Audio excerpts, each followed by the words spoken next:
this video, we're going to calculate mix and quantity variances for a multi-product manufacturer.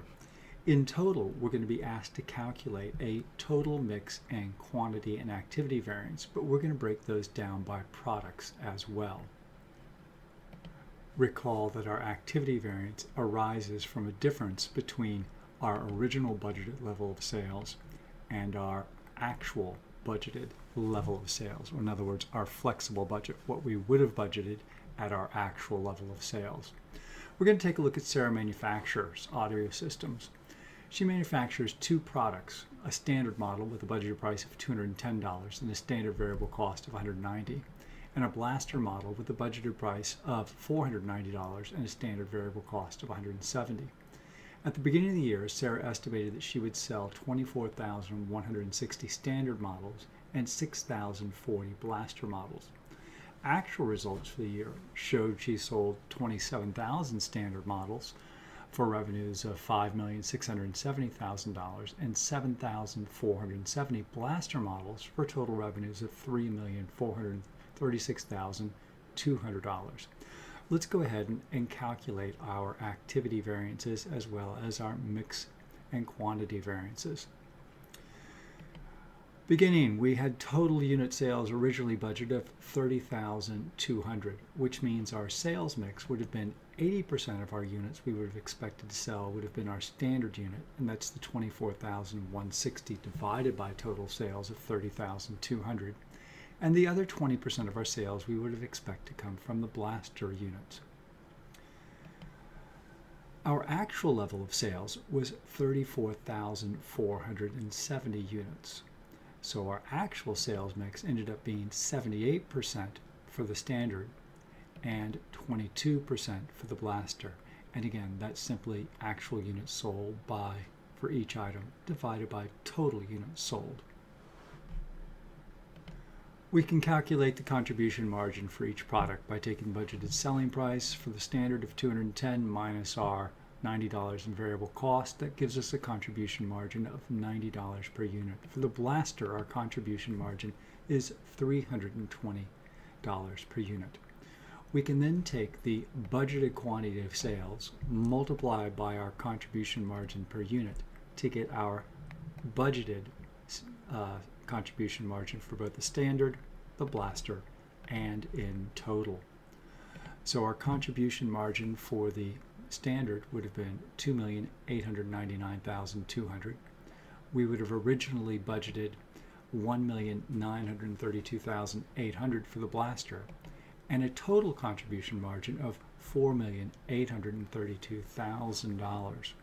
And again, this would have been our static or original budget amounts. We can then calculate our flexible budget amounts, and recall our flexible budget amounts use actual levels of sales multiplied by our expected or budgeted contribution margin per unit. So for the standard, we would have had $3,240,000. For the blaster, $2,390,400, and a total budgeted contribution margin of $5,630,400 if you had told me we were going to sell 34,470 total units. Our activity variances arise from difference between our actual level of sales and our budgeted level of sales. Let's go ahead and calculate those differences. We had a difference of $2,840 for the units for the standard model. We're going to use that as calculator breaking down our unit variances, and we'll break that unit variance down into a quantity and a mix variance. We're going to find that that overall activity variance, of course, is favorable because we sold more units, 34,470, than we had originally expected to sell, which was only 30,200. The difference for the blaster model was 1,430 units. And again, we'll break that 1,430 units into both a mix and quantity variance. And once again, of course, that variance again is favorable, as will always be the case when we sell more units than we expected. So our total difference, 4,270 units, and again, we said that was favorable. Our difference in contribution margin for the standard is 340,800.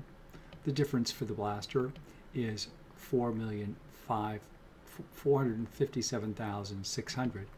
And again, both of these variances are favorable because we sold more units than we had expected. And if we sell more units than expected at a positive contribution margin, we will have favorable activity variances.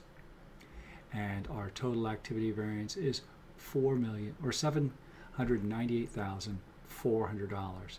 And again, that's simply the difference between our flexible budget and our static budget.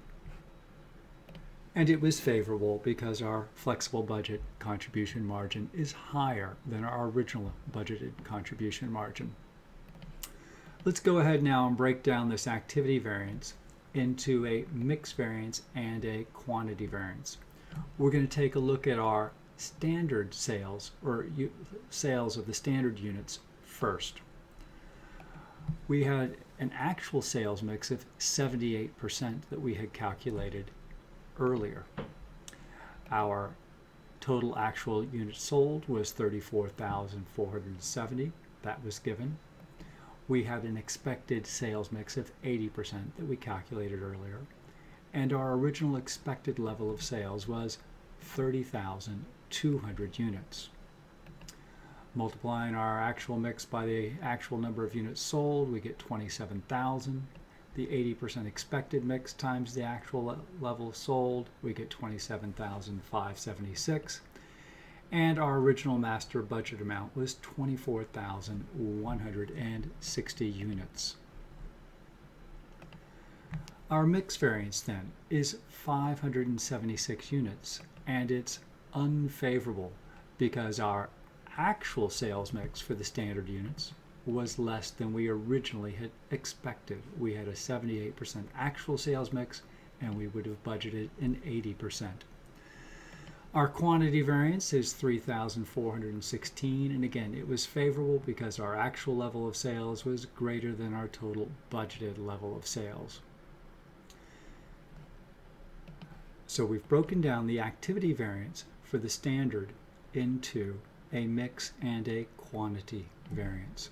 Let's go ahead now and take a look at our activity variance for the blaster. We'll break this down into a mix and a quantity variance. Again, our actual sales mix that we calculated for the blaster was 22%, and we had 34,470 actual units of sales. Our expected mix was 20%, and our original budgeted sales was, again, 30,200. So our actual level of sales, again, 7,470.